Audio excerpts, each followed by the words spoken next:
Itu aja sudah 800, itu sudah penuh Bhagawan Tabari. Sehingga ini adalah salah satu juga hikmah pandemi. Jadi meski melalui meeting, ini seakan real, seakan nyata, kami bisa menyapa panjenengan semua. Kami bisa melihat panjenengan tampilan di layar LCD sebelah kanan yang cukup besar di sana. Dan pada hari ini kami siapkan model Zoom meeting, bukan model webinar seperti yang kemarin, karena dengan seperti ini kita bisa langsung interaksi face to face, kemudian membiasakan panjenengan juga untuk berzoom. Dan yang tidak kalah pentingnya adalah dalam hal ini kita bagaimana berliterasi digital, bagaimana kita memanfaatkan IT untuk nantinya di pembelajaran Bapak Ibu. Bapak Ibu, kami paham bahwa guru itu cukup beragam, seperti halnya dengan siswa. Kami pun di sini nanti bukan menggurui panjenengan semua, karena kami bukanlah yang paling tahu. Tapi di forum ini kita akan menyamakan persepsi, kemudian di forum ini kita berkoordinasi, mengembalikan pada rel semestinya manakala ada sedikit belokan-belokan. Beberapa materi nanti di paparan ini sudah pernah kami sampaikan di K3S, Kepala Sekolah, namun kami perlu ulang kembali agar bisa sampai ke seluruh guru di Kabupaten Kediri. Tetap ini nanti kami sajikan PPT supaya jelas, tidak ada bias, penerimaan dari panjenengan, kemudian nanti juga akan kami share. Pertanyaan juga bisa di-drop di menu bawah, di chat, pertanyaan dari panjenengan bisa dituliskan di sana. Mohon izin untuk share screen.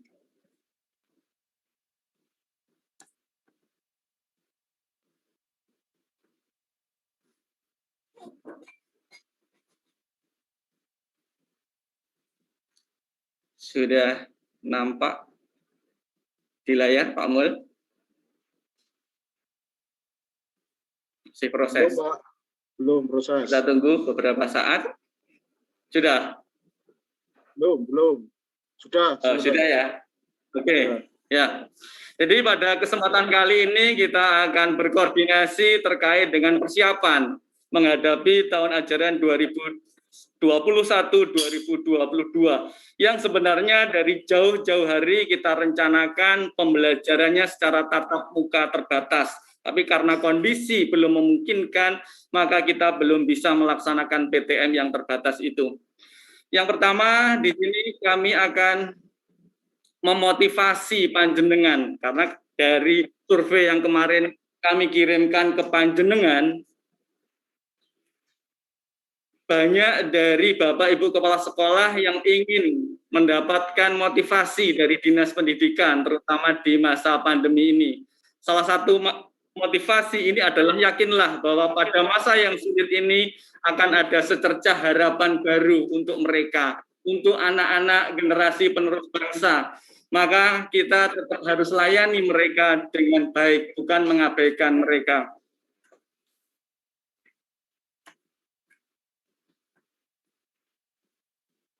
Kemudian motivasi lagi ini untuk kita semua, bagaimana kita bekerja di masa pandemi ini, bukan tentang rupiah yang akan kita dapatkan, bukan tentang hadiah yang akan kita peroleh, bukan pula tentang seberapa untung yang akan Anda raih, namun seberapa bermanfaat Anda bagi penyiapan generasi masa depan bangsa, membangkitkan pengharapan bagi mereka, serta tentang kontribusi Bapak Ibu Anda sekalian bagi negeri ini. Ini juga untuk kami juga, motivasi itu berlaku.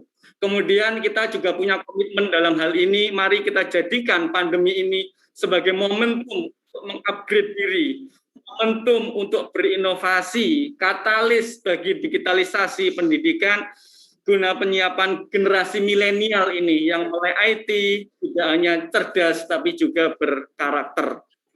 Jadi ini sebagai bentuk komitmen dari Dinas Pendidikan, dari Bapak Ibu pengawas, dari Bapak Ibu Kepala Sekolah dan panjenengan semua tentunya guru sebagai garda terdepan pendidikan. Kemudian ini ada juga evaluasi kita, mengevaluasi diri kita sendiri. Bagaimana kita akan menyiapkan generasi yang milenial, sedangkan kita masih menggunakan mindset pembelajaran yang konvensional. Kemudian bukan tentang digitalnya di sini, tapi bagaimana kita melatihkan kecakapan hidup bagi mereka. Ini yang perlu dirubah mindset-nya. Bagaimana melatihkan keterampilan berpikir siswa, pembelajaran yang bermakna, dan bukan ini yang kami highlight warna kuning, yaitu bukan sekedar hafalan semata di sana. Kemudian perlu kami reorientasi kembali. Apa sih tujuan pendidikan nasional kita? Acuannya tentu Undang-Undang Sistem Pendidikan Nasional di sana, yaitu mengembangkan potensi peserta didik agar menjadi manusia yang beriman dan bertakwa kepada Tuhan Yang Maha Esa, berakhlak mulia, sehat, berilmu, cakap, kreatif, mandiri, dan menjadi warga negara yang demokratis serta bertanggung jawab. Jadi itu tujuan pendidikan kita arahkan khususnya di sana. Ada cukup banyak memang goal yang harus kita capai dalam hal ini.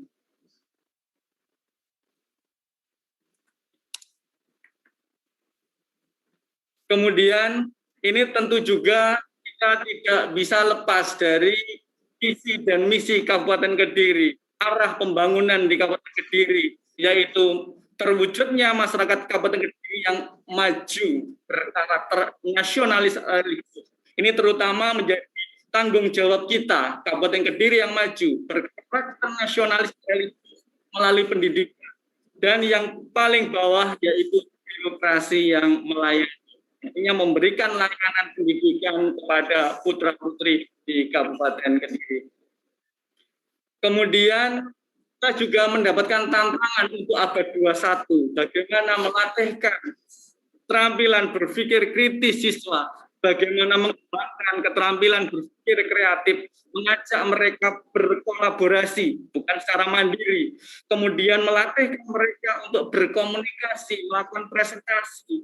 Itu tuntutan di abad 21 nanti, penyiapan putra-putri kita setidaknya ke 4C sebagaimana yang ada di paparan tersebut.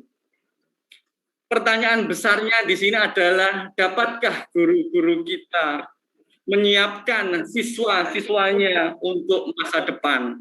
Nah, ini yang menjawab tentunya panjenengan semua. Dapatkah panjenengan menyiapkan mereka untuk masa depannya? Salah satu kuncinya di sini adalah inovasi di sini. Kalau Mas Menteri, Mas Nadiem pernah menyampaikan bahwa inovasi itu berbanding lurus dengan kompleksitas di sini. Termasuk keterbatasan dalam hal ini. Di masa pandemi ini, justru kita harus lebih banyak berinovasi dalam pembelajaran. Termasuk di kami, di Dinas Pendidikan, kami juga melakukan berbagai macam inovasi. Jadi minimal kita mulai dari kami dulu, yaitu berinovasi. Sejak pandemi, sejak 2020 bulan Maret, kita adakan lomba inovasi pembelajaran di sana. Kemudian kita laksanakan Olimpiade Guru Nasional. Untuk melatih keterampilan Bapak Ibu Guru dalam ber-IT, kita juga latihkan smart learning. Kemudian kita juga adakan workshop digital learning. Lanjut, inovasi lagi, Olimpiade lagi. Kemudian yang terbaru ada pelatihan Google Master Trainer di sini. Jadi kerjasama dengan teman-teman GMT yang cukup banyak ada di Kabupaten Kediri. Kemudian kita mereview kurikulum 2013. Dan juga beberapa waktu lalu kita laksanakan BIMTEK penguatan karakter. Ini kerjasama langsung dengan Pusat Penguatan Karakter Kementerian Pendidikan dan Kebudayaan. Dan beberapa waktu lalu juga langsung dari Pusdatin Kemdikbud datang ke kami di Kabupaten Kediri untuk memberikan BIMTEK membuat bahan ajar berbasis TIK. Kemudian kita kembangkan juga literasi dan numerasi, termasuk pelatihan dan pengembangan soal AKM di sekolah dasar, serta pengembangan modul pembelajaran. Dan kita tidak berhenti di situ. Di tahun ini kita masih targetkan beberapa kegiatan, misalnya review kurikulum 2013 kita prioritaskan untuk rekan-rekan yang ada di swasta. Kemudian lomba menulis kita prioritaskan pesertanya juga dari SMP swasta. Kemudian workshop penulisan ilmiah populer, kemudian BIMTEK Proctor, asesmen nasional, pelatihan kreativitas seni budaya daerah, pelatihan media pembelajaran, roadshow literasi siswa, dan ini juga inovasi dari Dinas Pendidikan, yaitu aplikasi mutasi siswa SD dan SMP. Sehingga nanti proses mutasi tidak perlu dari masing-masing satuan pendidikan, dari orang tua atau siswanya datang ke Dinas Pendidikan. Cukup diselesaikan di masing-masing satuan pendidikan. Kemudian yang terakhir adalah kita menyiapkan pengembangan sekolah inklusi. Jadi kami juga berharap inovasi ini juga menginspirasi panjenengan di masing-masing satuan pendidikan, di masing-masing KKB, di masing-masing MGMP untuk mengembangkan program peningkatan mutu guru ini. Sampai sejauh ini suara saya bisa diterima, Pak Mul? Sama, jelas. Bisa jelas ya, tidak putus-putus? Jelas. Sudah. Oke, saya lanjutkan. Kemudian bagaimana ini untuk tahun ajaran 2001-2022 yang kemarin kita sudah cobakan tatap muka. Namun karena kondisi berdasarkan Inmendagri kita masih pakai acuan di 22 tahun 2001, kemudian SE Bupati yang nanti akan diperbarui sampai tanggal 2 Agustus bahwa untuk masa PPKM ini kita melaksanakan kegiatan belajar mengajar secara daring. Dalam hal ini adalah secara jarak jauh, secara online. Karena apa? Yang pertama adalah keselamatan dan kesehatan. Kemudian yang kedua, kita juga tetap harus melayani tumbuh kembang dan psikososial peserta didik. Sehingga kita bisa laksanakan secara jarak jauh. Jadi untuk sementara ini kita laksanakan PJJ, kita lanjutkan yang sudah kita laksanakan di minggu sebelumnya. Kemudian kita juga tindak lanjuti melalui surat edaran dari Kepala Dinas Pendidikan. Yang terbaru ada 5 poin. Yang pertama terkait variasi pembelajaran jarak jauh. Kemudian yang berikutnya ini adalah minimal waktu. Jadi setidaknya di masing-masing satuan pendidikan untuk SD ini minimal 90 menit. Dengan penataan diserahkan ke masing-masing satuan pendidikan. Kemudian untuk SMP ini 120 menit. Kemudian bagi daerah yang tidak terjangkau sinyal maupun keterbatasan sarana, ini bisa dilayani tetap melalui guru kunjung, bisa kita lanjutkan, melalui klinik pembelajaran juga bisa kita laksanakan. Yang jelas pesan dari kami bahwa untuk pertama kali kegiatan belajar mengajar, ini awalilah dengan meeting online setidaknya untuk pertama kali ketemu dengan siswa. Ketika guru ingin menyapa siswanya, pertama kali pembelajaran di semester itu minimal itu menggunakan meeting secara online. Selanjutnya bisa dipakai mode-mode yang lain. Sehingga ada interaksi langsung di sana antara guru dengan siswanya. Kemudian untuk mapel di sana bisa cukup 2 mapel kalau untuk SMP per harinya. Kemudian untuk acuan bagaimana prinsip-prinsip pembelajaran jarak jauh. Dalam hal ini kalau kita masih mengacu pada FE Mendikbud 4 tahun 2020, yaitu belajar dari rumah. Ini bisa kita terjemahkan sebagai pembelajaran jarak jauh. Yang pertama, belajar secara daring bermakna tanpa terbebani kurikulum. Itu tetap acuannya itu. Kemudian fokusnya pada kecakapan hidup, terutama di masa pandemi. Kemudian variasi akses dan tugas sesuai dengan minat, kondisi, fasilitas yang ada di lingkungan sekitar.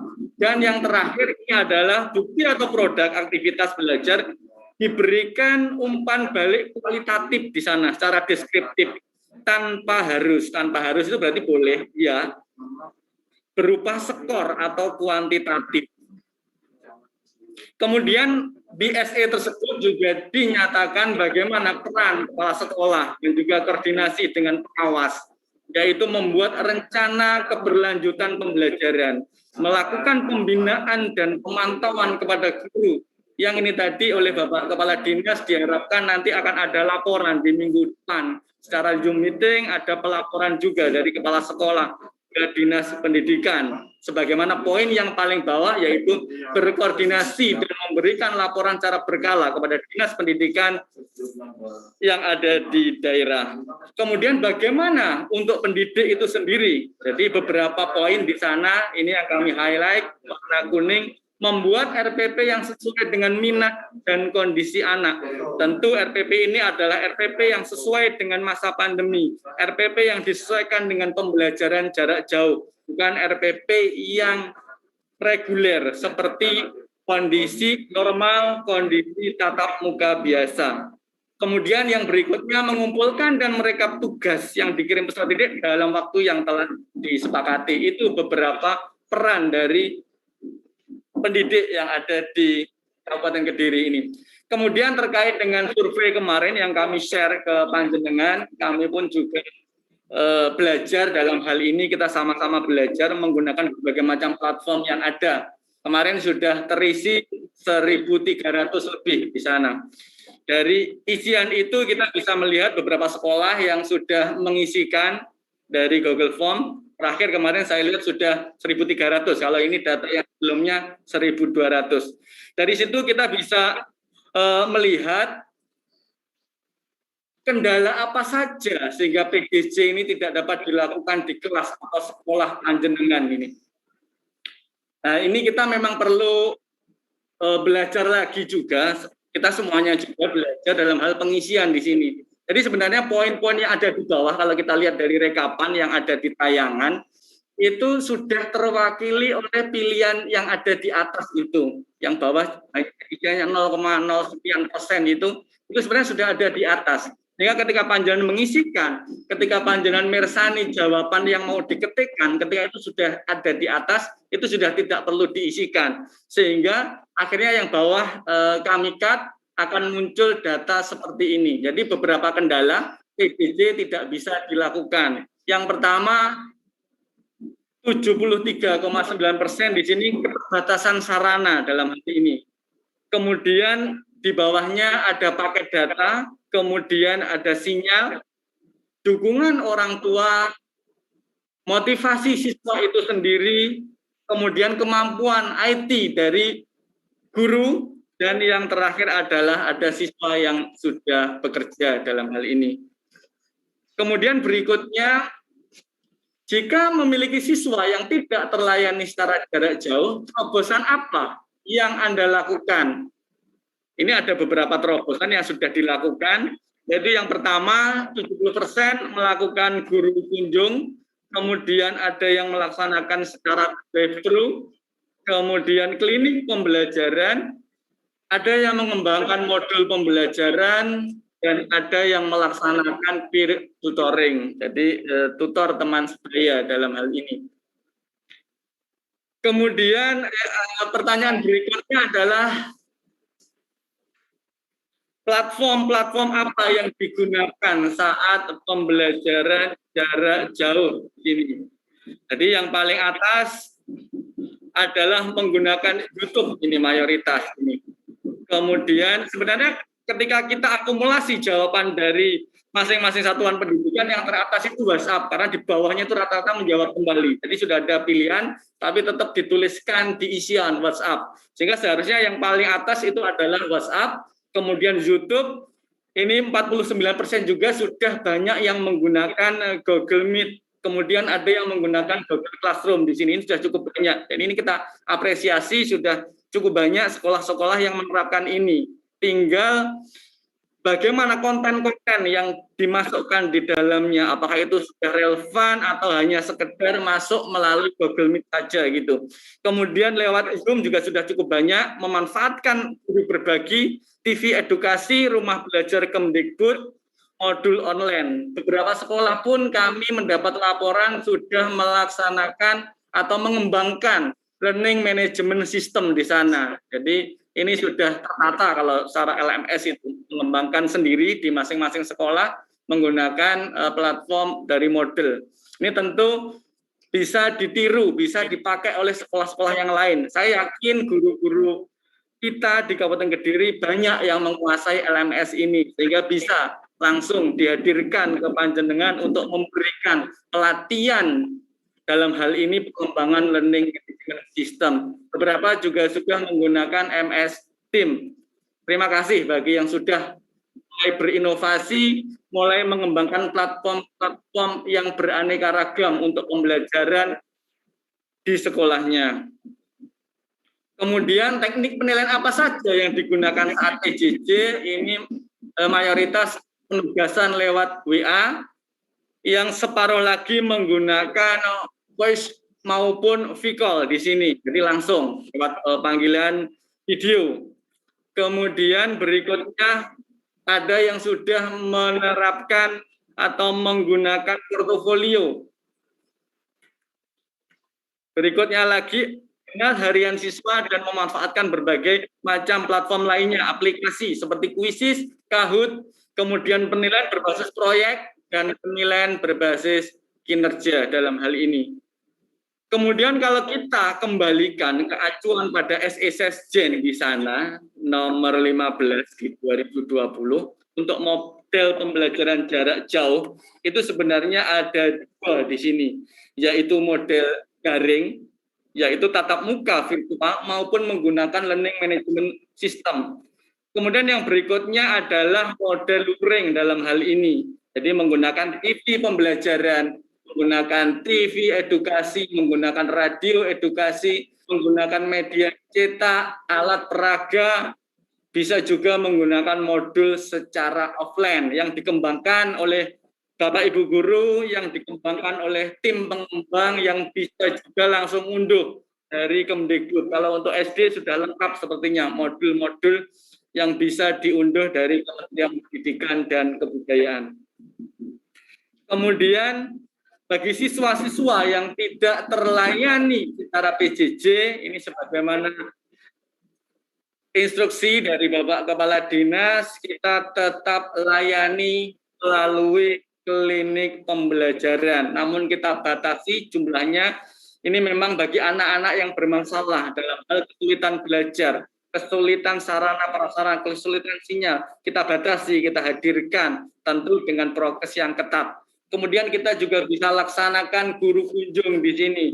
Kita pakai kartu layanan belajar di sana yang memuat nama, kelas, mapel, kesulitannya apa, kemudian ini sudah terlayani atau belum dalam hal ini.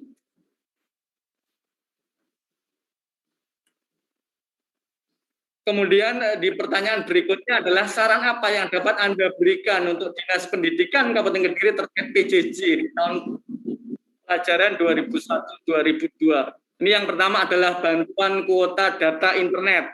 Kalau ini kebijakannya dari pusat, bukan dari kami. Kami hanya memfasilitasi, hanya menjembatani saja.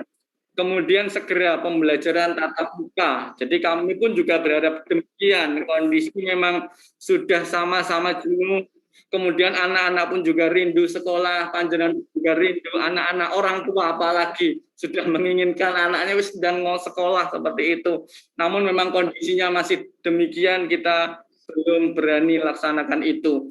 Kemudian pelatihan PJJ berbasis IT kita juga sudah laksanakan dan terus akan kita laksanakan. Kemudian pengembangan modul offline tadi sudah kami sampaikan.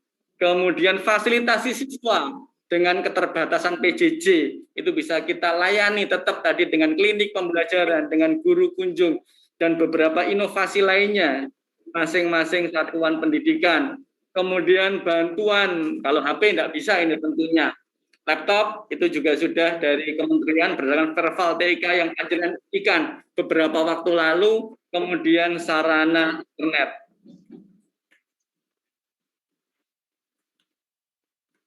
Berikutnya untuk sering Zoom dan motivasi guru, ya kita nanti akan sering laksanakan bersama Bapak Kepala Dinas untuk memotivasi panjenengan, untuk bertemu juga dengan panjenengan. Kemudian di daerah gunung mohon dibuka TM.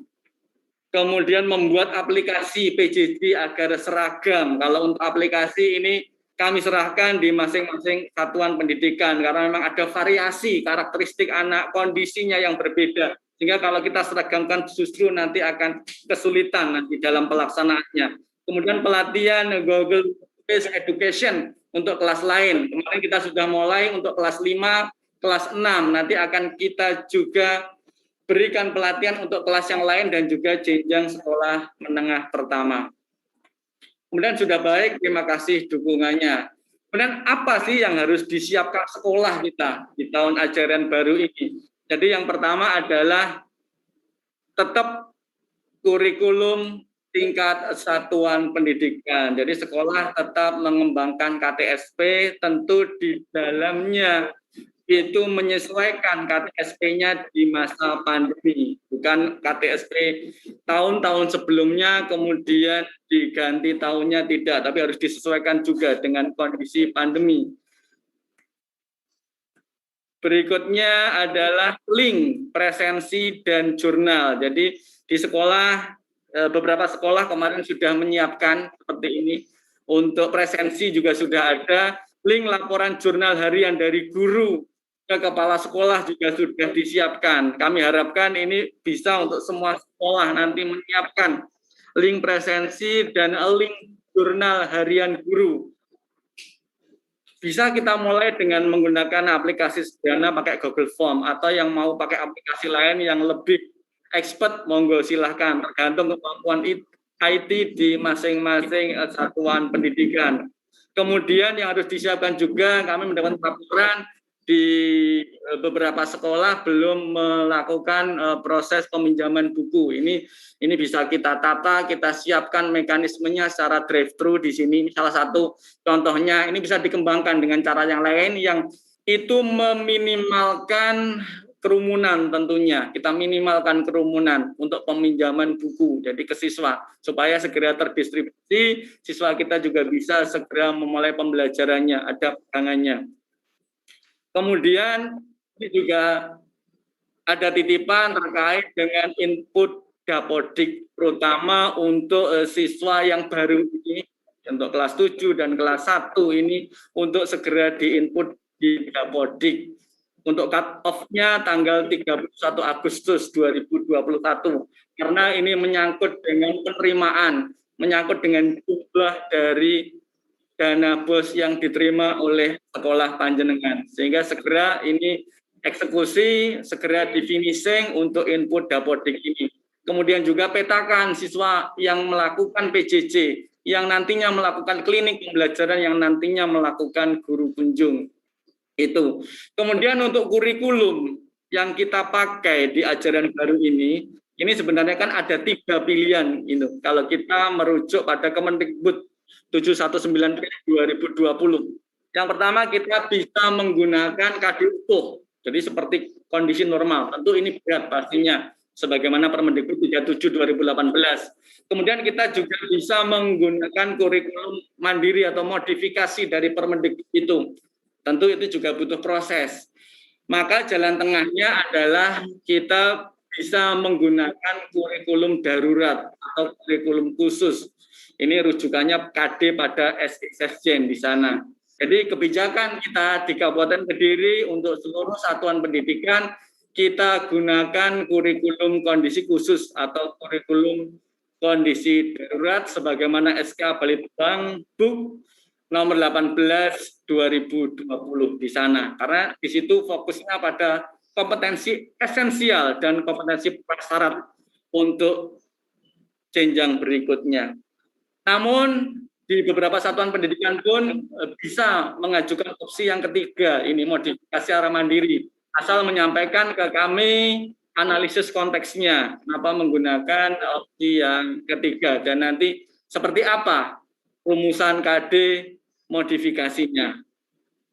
Kemudian ada mekanisme pemantauan terkait dengan PJJ ini, mulai dari guru di sekolah melaporkan jurnal harian secara sederhana saja, tidak perlu ribet, tidak perlu yang sulit-sulit, sederhana apa yang dilakukan secara ringkas sehari ke kepala sekolah, kemudian kepala sekolah merekap secara mingguan ke pengawas sekolah, dan itu nanti akan terlaporkan ke kami.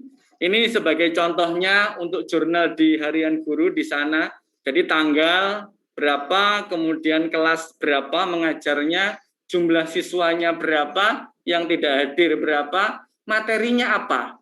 model pembelajaran yang dipakai apa, sampai pada aplikasi PJJ yang digunakan. Jadi cukup seperti itu. Itu bisa dibuat dalam bentuk Google Form. Jadi tidak perlu guru harus ke sekolah untuk mengumpulkan jurnal ini, tidak. Ketika panjenengan bekerja dari rumah bisa mengisikan ini setelah panjenengan melakukan pembelajaran dengan siswa-siswi panjenengan. Kemudian dari kepala sekolah ke pengawas, pengawas pun juga mengembangkan, kemarin sudah sempat kita bahas ini untuk pemantauan dari kepala sekolah ke pengawas. Kemudian berikutnya terkait dengan presensi pegawai ini Bapak Ibu. Jadi presensi pegawai ini fungsinya adalah disiplin pegawai, tertib administrasi, kemudian pelaporan dan pemantauan karena di masa pandemi seperti ini. Kemudian prinsipnya pelaporan harian baik itu panjenengan saat WFO atau saat WFH di sini. Kemudian platformnya bebas, ini secara online tentunya, sehingga tidak perlu hadir, tidak perlu seperti biasa harus cek log, harus fingerprint ke sekolah, tidak. Ini bisa online dari rumah panjenengan ketika WFH dan dari kantor ketika WFO. Kemudian aplikasi ini monggo silakan dikembangkan oleh satuan pendidikan. Jadi intinya ketika nanti ada pemantauan sehingga panjenengan di masing-masing satuan pendidikan itu ada rekamannya, ada buktinya di sana. Ini kami contohkan untuk link presensi yang ada di Dinas Pendidikan di sini. Jadi ini menggunakan Google Form sederhana, Bapak Ibu.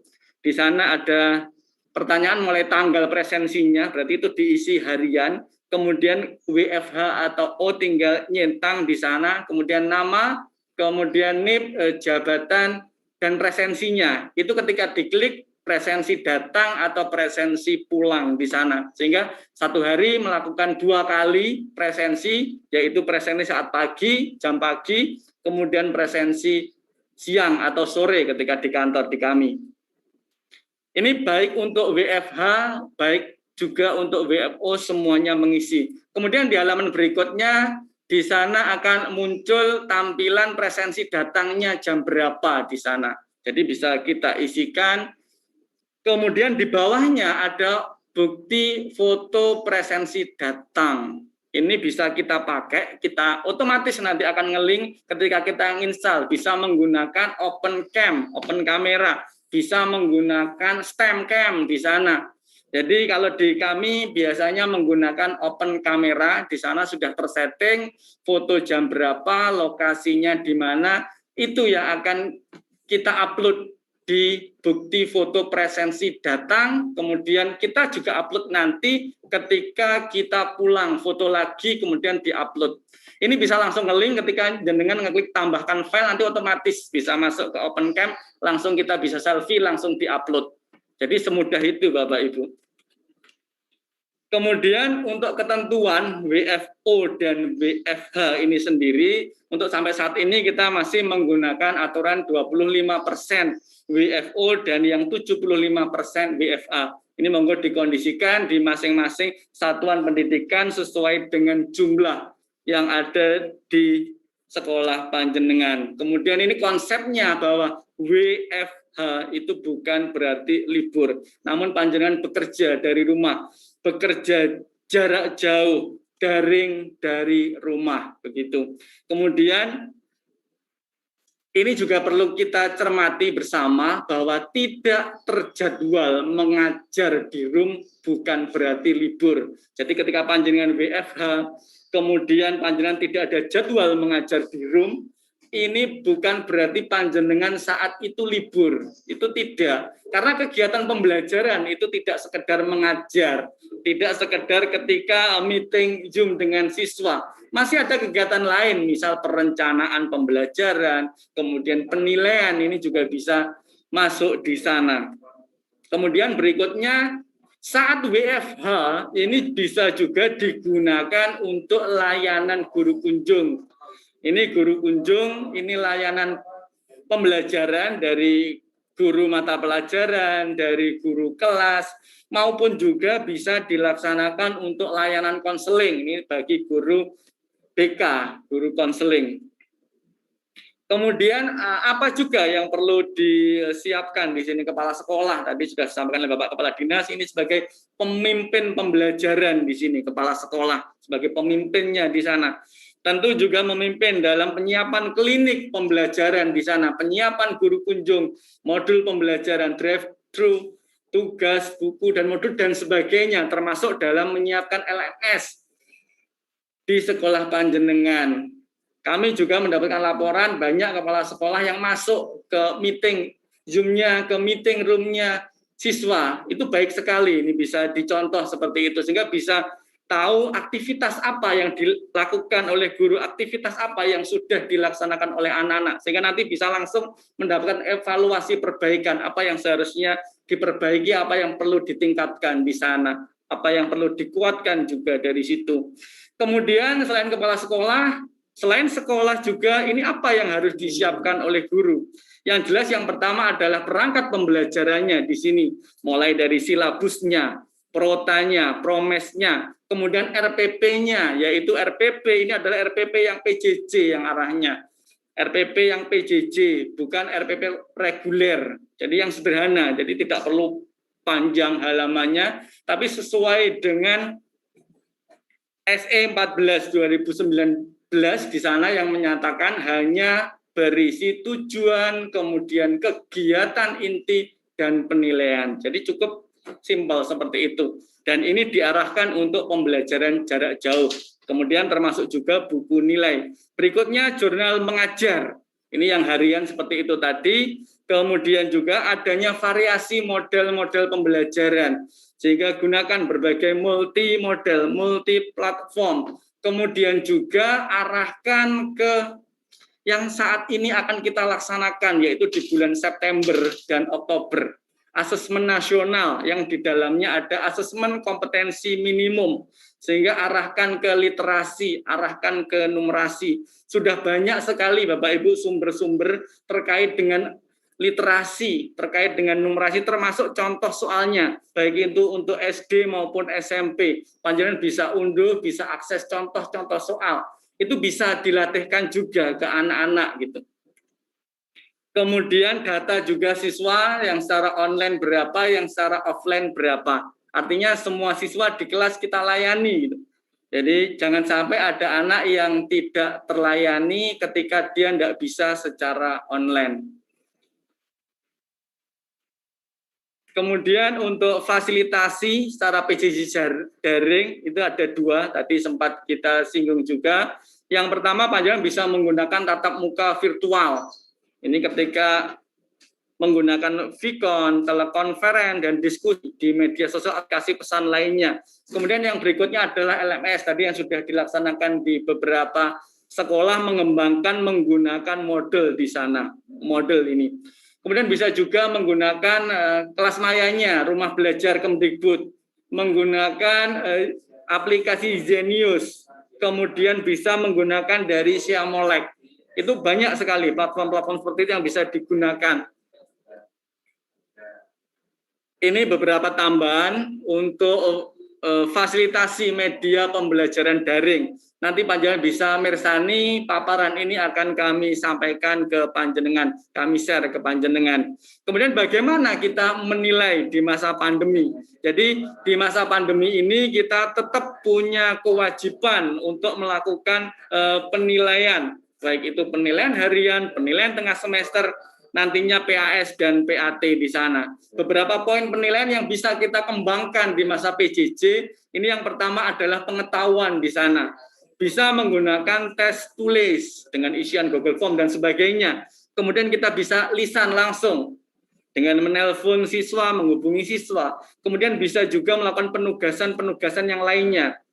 Untuk tes tulis tadi kita sampaikan nanti bisa diarahkan ke AKM termasuk bentuk-bentuknya, mulai dari pilihan ganda, kemudian pilihan ganda yang kompleks di sana itu bisa ditata, kemudian juga isian singkat menjodohkan benar salah sampai dengan soal uraian di sana. Itu bisa dilatihkan ke anak-anak. Jadi bukan sekedar menggunakan pilihan ganda tunggal saja, tapi kita bisa variasikan dengan berbagai bentuk-bentuk yang lain gitu. Kemudian yang sikap kita bisa menggunakan jurnal kegiatan, lembar observasi juga. Dan dalam hal ini ketika ada dukungan dari orang tua, ini bisa kita libatkan orang tua dalam hal untuk pengisian lembar observasi ini. Ini bisa kita libatkan. Kemudian yang keterampilan ini kita bisa mengakses meskipun jarak jauh menggunakan kinerja. Jadi siswa menampilkan produk apa yang sudah dia kembangkan. Kemudian bisa melakukan praktek apa di sana. Bisa divideokan atau difotokan kegiatan-kegiatannya. Kemudian bisa mengembangkan proyek. Dan yang terakhir adalah portofolio di sini. Jadi rekaman apa yang dilakukan oleh siswa sehari-hari di sini. Berikutnya, ini sedikit kami kupas, sedikit aja ini. Kami tampilkan asesmen nasional di sana nantinya, karena kita September, Oktober sudah kita laksanakan untuk kelas 8, jenjang SMP, dan kelas 5 untuk jenjang SD di sini. Yang pertama itu ada AKM, itu literasi numerasi arahnya. Yang kedua survei karakter, ini juga diisi oleh siswa, arahnya ke profil pelajar Pancasila. Dan yang terakhir adalah survei lingkungan belajar. Ini untuk masukan terkait dengan iklim belajar yang ada di satuan pendidikan. 1, 2, 3 itu diisi oleh siswa, kemudian tambahan yang 3 itu nanti akan diisi oleh guru dan kepala sekolah. Nanti yang poin ketiga. Ya, berikutnya ini juga motivasi ke panjenengan semua untuk kita juga bahwa orang hebat ini bisa melahirkan beberapa karya bermutu. Kemudian tapi guru bermutu bisa melahirkan ribuan orang yang hebat. Ini doa kita, pengharapan kita, semoga apa yang kita dedikasikan menjadi amal ibadah kita, keberkahan kita. Keberkahan itu bisa macam-macam, bisa kesehatan, kemudian dalam banyak hal. Ini untuk keluarga kita juga, anak cucu kita kelak, memudahkan kita esok hari dan hari setelah esok. Jadi gitu. Jadi apa yang kita dedikasikan itu, semoga ini menjadi amal ibadah kita. Ya, kemudian pesan kami yang terakhir, tampillah menjadi guru yang mempesona. Dalam hal ini dilihat anak-anak ini juga enak secara tampilan, kemudian ditanya bisa menjawab, diajak bicara pun juga nyambung. Kami sampaikan selamat melukis generasi penerus bangsa. Terima kasih, tetap berkarya dan senantiasa berdoa kita semoga pandemi ini lekas sirna. Saya kira itu untuk sementara, nanti bisa diberikan penguatan oleh Bapak Kepala Dinas. Sementara saya akhiri dulu. Wassalamualaikum warahmatullahi wabarakatuh.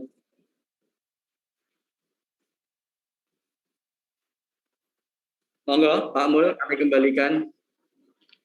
Waalaikumsalam, Pak Fuad. Terima kasih. Demikian Bapak Ibu paparan pembelajaran yang disampaikan oleh Bapak Kepala Bidang. Mudah-mudahan hal ini bisa menjadikan motivasi kepada kita, bisa memberikan inovasi kepada Bapak Ibu guru untuk mengembangkan model-model pembelajaran secara daring. Bapak Ibu, bahwa dalam masa pandemi ini mungkin kita sebenarnya sudah 3 minggu pembelajaran ini sudah kita mulai. Namun mungkin dalam 3 minggu ini kita masih belum mengenal secara tatap muka terhadap anak didik kita secara tatap muka. Namun seperti yang disampaikan oleh Bapak Kepala Dinas, kemudian disampaikan oleh Bapak Kabid bahwa kita harus tetap semangat. Pembelajaran tetap berlanjut meskipun itu secara daring, secara jarak jauh. Baiklah Bapak Ibu, sebelum kegiatan Zoom meeting ini kita tutup, mungkin dari Bapak Kepala Dinas ada starting closing untuk penutupan acara saat ini. Monggo silahkan Bapak. Terima kasih Pak Mul yang sudah membagi waktu untuk kegiatan hari ini. Ibu Bapak sekalian, itu adalah inovasi-inovasi pembelajaran yang harus kita laksanakan di masa pandemi ini, sehingga apa yang saya sampaikan di awal, bahwa tidak ada kalimat sekarang ini tidak ada pembelajaran atau anak-anak tidak sekolah. Ini betul-betul kita kikis kalimat itu, sehingga teman-teman guru walaupun di pandemi ini tetap melaksanakan tugas pokoknya sebagai pengajar. Jadi masih tetap melaksanakan pembelajaran.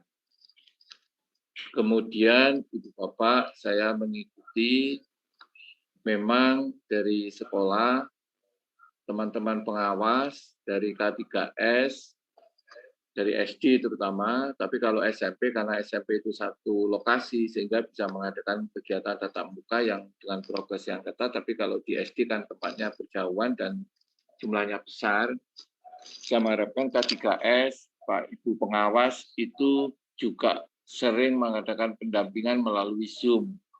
Seperti hari ini, kita sudah laksanakan berkali di Dinas Pendidikan. Nah, maka dari itu, untuk model-model pembelajaran, RPP, Ibu Bapak, apabila ada kesulitan, tolong koordinasi dengan Dinas Pendidikan, baik kepada Pak Korwas maupun ke bidang Dikdas.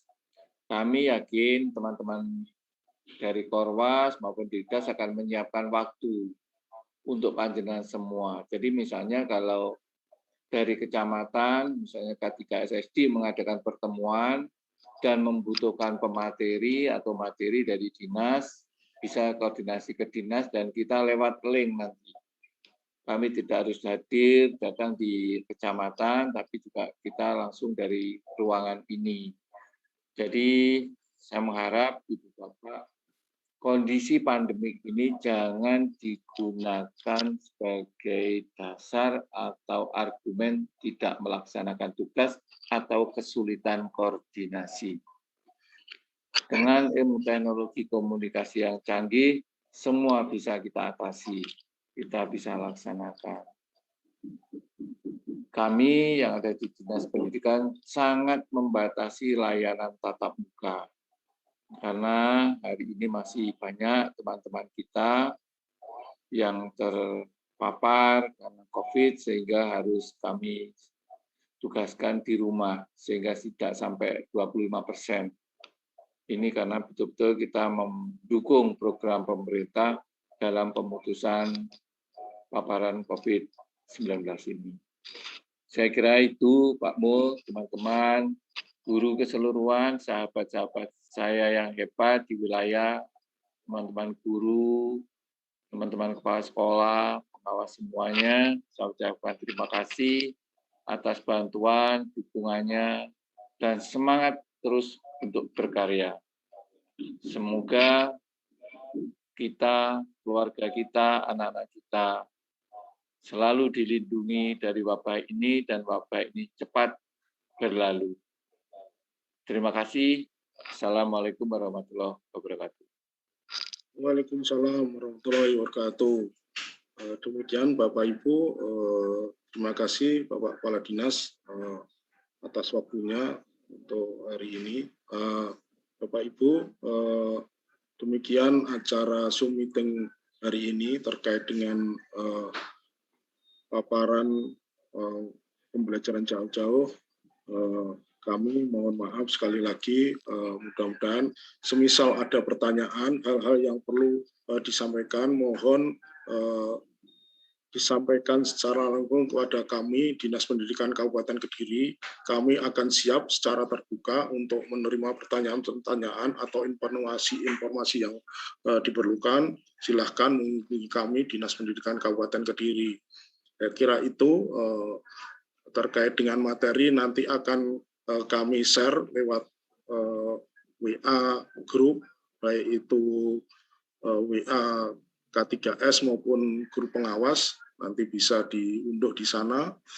Saya kira itu yang perlu kami sampaikan. Sekali lagi, mudah-mudahan wabah corona ini segera berlalu, sehingga kita bisa kembali lagi bertatap muka dengan anak didik kita di kelas. Saya kira itu yang perlu kami sampaikan, kurang dan lebihnya kami mohon maaf. Ihdinas siratal mustaqim. Wassalamualaikum warahmatullahi wabarakatuh. Coba Pak Fuad ditimbali 1 orang pengawas, 1 orang guru,